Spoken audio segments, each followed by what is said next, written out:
So because BD and CE are parallel, that means we have two similar triangles. The small one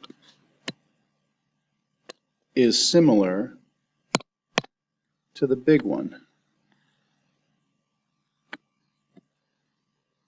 And so what that means is 3 in the small triangle goes to the big side, which is really 3 plus 6, or 9, and 5 in the small triangle goes to x, call it, the thing that we're looking for.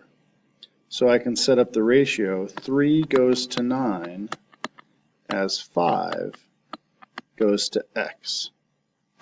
And so one way to do this quickly is just to see if I were to triple 3, I would get 9. Well, that same ratio, tripled, must get 15. So x equals 15.